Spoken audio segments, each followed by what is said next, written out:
Pagdating po sa mga bata, sa mga bulinggit, napakahina ko po talaga.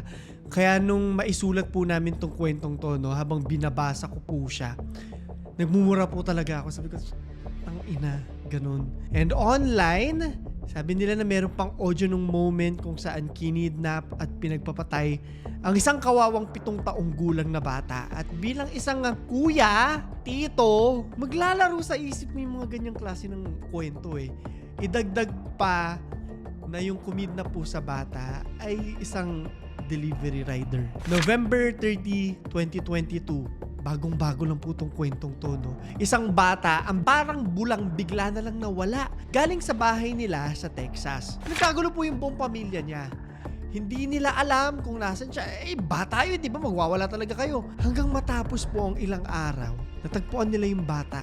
9 na milya mula doon sa bahay nila ang layo. Pero, malamig na po yung katawan niya. Walang buhay at hubot-hubad pa. That alone, kailangan ko pa bang mag-disclaimer sa inyo? I think alam nyo na kung gaano kalala ang kwento. May mga tao talaga na hindi mo alam. Anong naiisip mo? Yung ganun, di ba? Bakit yung ginagawa yan? And anyway, magdi-disclaimer pa rin ako, no? At sa episode natin, mukhang mapapayakap kayo dyan sa mga baget sa bahay ninyo. So hinga kayong malalim at makinig sa ating kwento. Pag-uusapan natin ang batang si Athena Strand at kung paano siya pinaglaruan ng isang FedEx delivery driver at ano ang kinalaman nito sa pagkawala at pagkamatay niya. We want to warn you some of the details are difficult to hear. As investigators try to find the little girl, video shows Horner smoking and chatting about his life. Then in a bizarre twist, investigators say Horner changed his story again, claiming an alter ego he called Zero was responsible. Zero, tell me where she's at.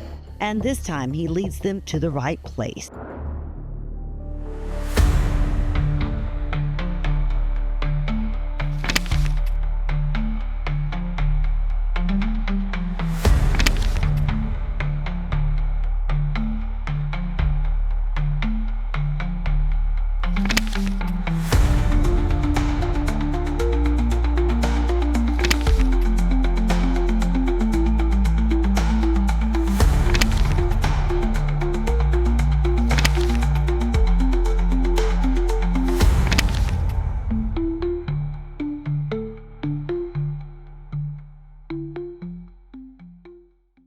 Bago ko simulan yung kwento gusto ko munang bigyan kayo ng paalala na alam kong sa panahon ngayon, kaliwat kanan po talaga yung mga deliveries natin, parcels, rides na tinatanggap natin to the point na karamihan. Online shopping lang po talaga tayo umaasa, di ba? Hindi po tayo nagpapadala ng mensahe na nagsasabing masamang tao po lahat, di ba?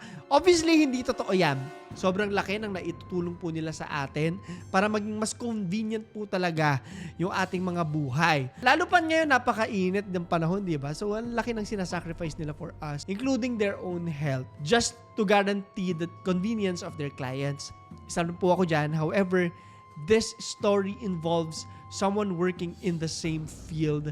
So, please, please, please keep an open mind. At huwag tayo syempre mag-generalize. But instead, sana lahat tayo ay matutunan, mas maging aware dahil sa kwentong to at ma-instill sa isip natin na hindi mo masasabi kung sino yung tatarantado sa pamilya mo. I guess yun yung pinakamalaking lesson dito. Kaliwat kanan po yung mga krimen na nababalitaan natin itong mga nakaraan, and honestly speaking, I am starting to question kung bakit parang pabrutal ng pabrutal at saka parang panipis ng panipis yung konsensya ng mga salarin sa mga kasong kinukwento ko sa inyo. Pero yun nga, huwag na natin patagalin. Simulan na natin ang kwento doon mismo sa kung sino yung batang nawawala. The missing child.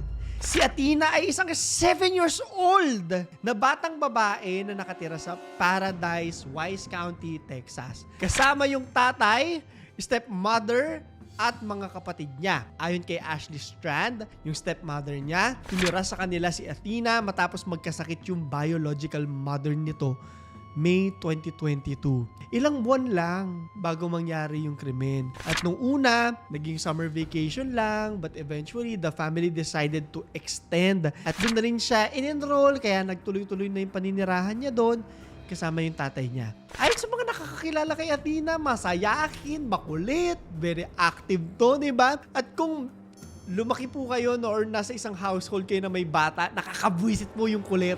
Pero pag nawala yung kulit na yon, parang may kulang sa araw mo. Alam niyo yung sinasabi kong yan. Mahilig po siyang maglaro, magtatatakbo sa labas kasama yung mga kapatid at mga kaibigan niya. Sabi pa nga nung isang teacher niya na si Lindsay Thompson, sobrang natutuwa daw siya dito kay Athena. Ang hilig-hilig daw mag-drawing, magsulat, mag-color-color, very active at palangiti. Ayon din kay Lindsay, yung huling araw na nakita niya si Athena noong November, eto ha, importante sa kwento to kasi nabanggit daw ng bata ng sobrang excited daw to para sa Thanksgiving at Pasko. Magkasunod kasi yan sa kanila. Ayon din sa kanya, isa sa mga pinakahuling journal entry ng bata ay patungkol sa pag-iingat at pagiging safe lalo na sa mga strangers. Na tila ba alam nito, no? Or isang foreshadowing na merong isang stranger na kukuha sa buhay niya at sa kanyang kinabukasan. Nasaan si Athena Strand?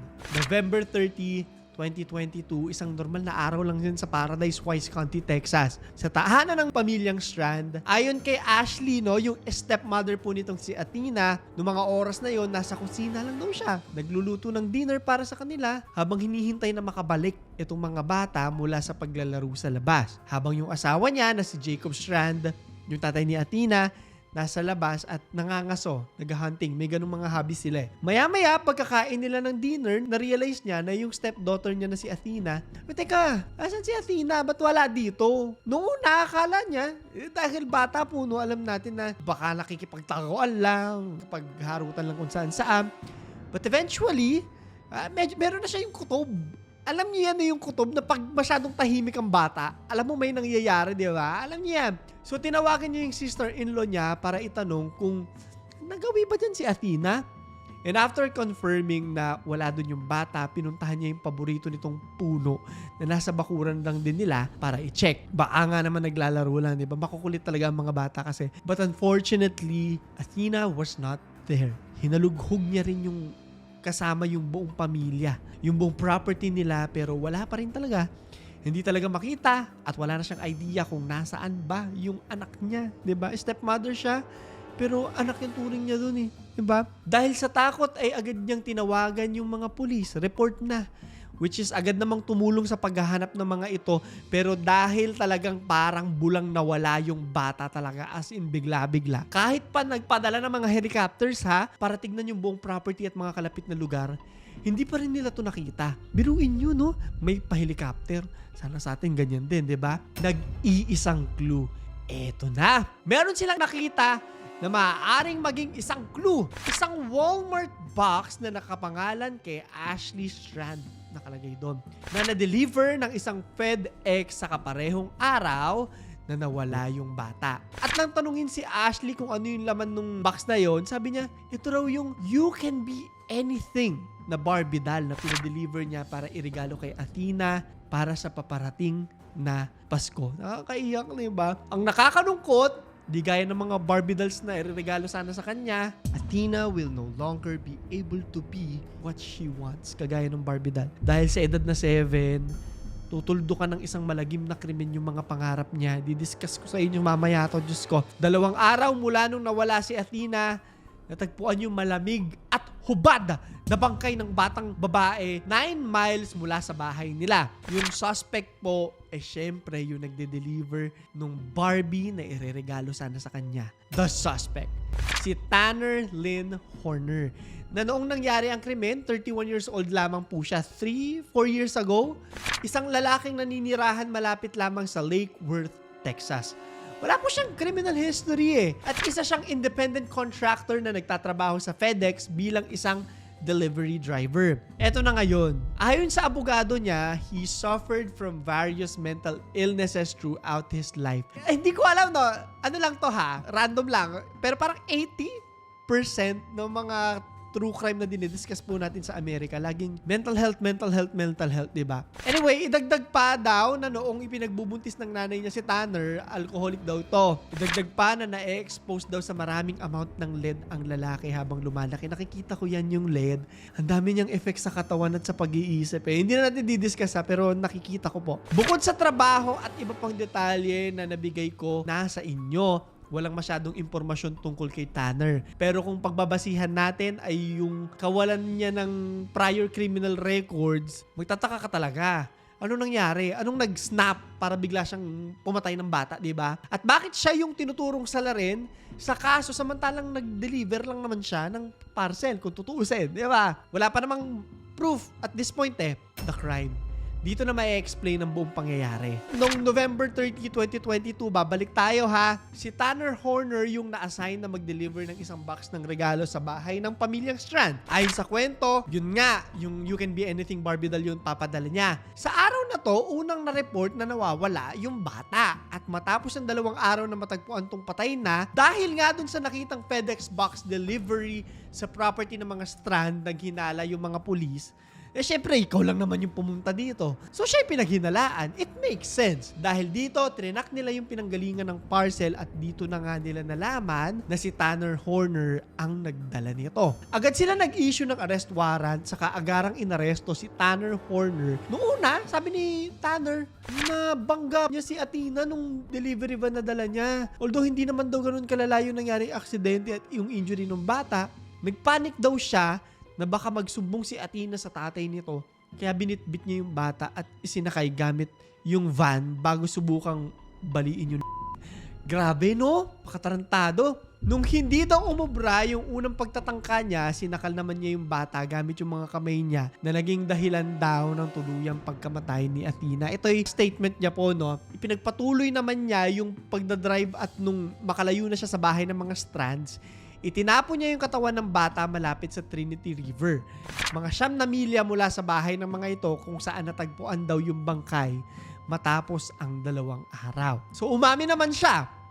Sinampahan siya ng kasong aggravated kidnapping and capital murder dahil sa krimeng ito. Sa pagpapatuloy pa ng interview sa kanya, medyo may kasi nag-iiba-iba yung statement niya. Noong una sabi niya, slightly injured lang daw yung bata nung pinasok sa van. And at what point sinabi niya rin na wala na raw buhay nung kinuha niya. Dahil sa inconsistencies nung statement niya, hindi naniniwala yung prosecution sa statements na binigay niya. Ayon sa mga ito, nagsisinungaling daw si Tanner. Siyempre may something pag hindi nagmamatch yung kwento, di ba? At mas marami sa mga sinabi nito ay pawang kasinungalingan. Planado raw yung krimen at si Athena pilit na lumalaban sa loob ng 1 oras na pangmamaltrato at pananakit sa kanya ni Tanner bago siya binawian ng buhay. Siya yung ginawang Barbie doll na pinaglalaroan. Unreleased video footage. Sa tulong ng isang video footage po na hindi nirelease sa publiko, hindi lamang nakita kung hindi narinig din yung mga nangyari nung kinidnap niya si Athena. Ay, nandun naman po yun. No? Na-report naman po ito. Sa video na nakuhanan mismo sa loob ng van, narinig si Tanner.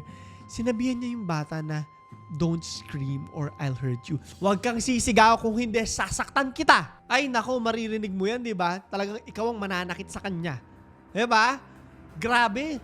Makikita rin daw ang isang still image kung saan na-capture si Athena na buhay at nasa likod ng driver's seat habang nagdadrive si Tanner. Ayan, papakita namin sa inyo. Hindi nakita sa video yung mismong pagpatay ng lalaki sa bata dahil tinakpan ni Tanner yung camera. But since may audio capability yung CCTV, rinig na rinig yung buong pangyayari sa audio. Kasama yung buong 1 oras na, tulong po, tulong po. Yung bang ganun?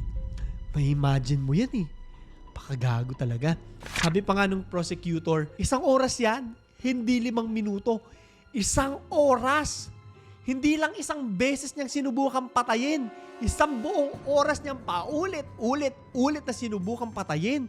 Maririnig mo daw yung pagkalabog doon sa truck. Maririnig mo daw yung pagsisigaw ng bata. Yun daw yung paparating.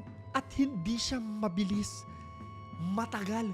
Pinahirapan, pinaglaruan pa yung bata. Idagdag pa sa video at audio recordings, nakitaan din ng DNA sample si Tanner. Yung mga kuko ni Athena. Isang patunay na talagang naglaban po yung bata no, para iligtas yung sarili niya. Kahit pa napakaliit lang niya, 'di ba?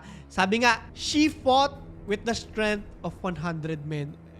Nakakaiyak kung imagine mo. Na-imagine ko yung pamangkin ko, naiinis ako. Can you imagine, no? Anong ilaban ng isang bata sa isang napakalaking matanda na lalaki? Siguro mabuti na rin na hindi nila nirelease yung video dahil miski ako po siguro hindi ko kakayaning pakinggan yung pagmamakaawa ng bata. Habang paulit-ulit siyang pinagtatangkang patayin ng isang lalaking dapat magdadalang lang nung regalo sa Pasko, di ba? Pero hindi. Diyos ko. Trial. Tingnan natin ha. Matapos masampahan ng kaso, agad na kinulong naman po si Tanner. Nagpatuloy naman over the years yung trial niya at investigasyon patungkol sa kaso. At nitong ang April 7, 2026, which is why pinag-uusapan din po natin to, sa Tarrant County, Texas Courthouse, inamin ni Tanner yung pagkakasala niya dahil sa guilty plea nito. Kailangan magdesisyon ng mga jurors kung panghabang buhay na pagkakakulong o death penalty ba ang dapat na ibigay kay Tanner. Nagsasearch ako na habang naghahanap po tayo ng background dito sa likod ko. May mga live stream pa po yung ano nila, no? So hindi pa tapos yung kwento talaga. Hanggang sa ngayon, wala pang update or bagong progress po sa kwentong to.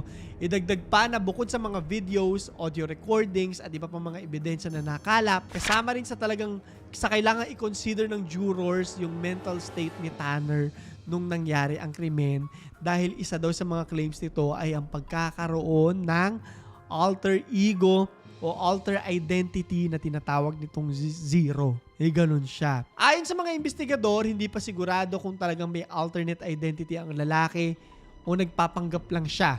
Pero sa tuwing lalabas daw si Zero, nagbabago yung kilos ni Tanner. May ganun po kasi talaga. His head goes into a sideways motion. His eyes rolls into the back of his head and he pretends to turn it to zero. Parang ano, Rodora X. Ayun. Parang ganon. Of course, teledrama yung version ng Rodora X. Pero I think yun yung pinakamakakapag-explain. Anyway, hanggang sa ngayon, sobrang nagdadalamhati pa rin po yung mga pamilya ni Athena. Habang buhay hanggang mamatay po sila, iisipin nila yung batang yan. Sabi pa ng stepmother niya, grabe daw yung trauma na binigay nito sa kanila to a point na yung anak niyang 14 years old, nagkaroon ng takot sa mga delivery personnel.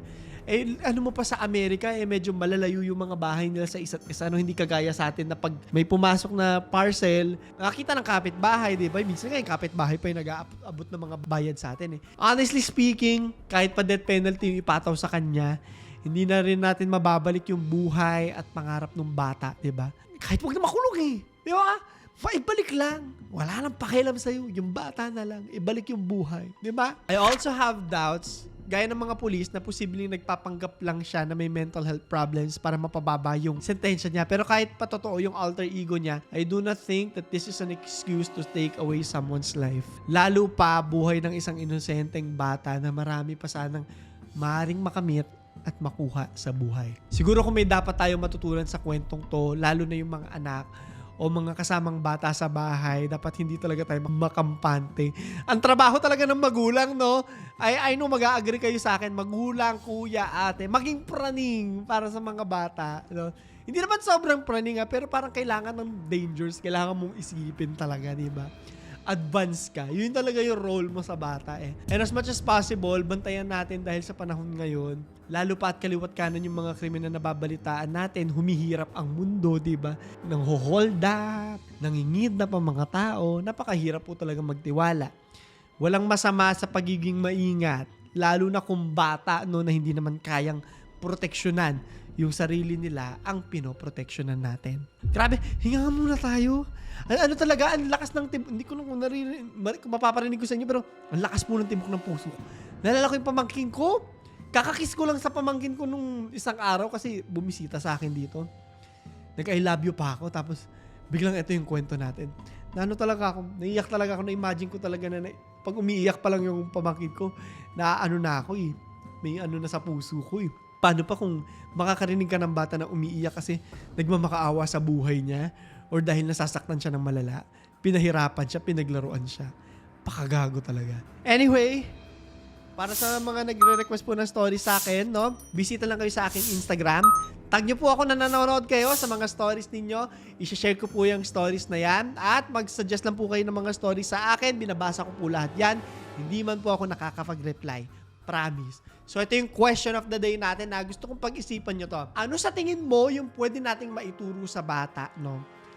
Or ano yung pwede nating gawin para maproteksyonin nila yung sarili nila sa mga panahon na wala tayo? I-comment mo sa ilalim. So yun lamang po. Ito si Claro the Third at ito ang aking kwento.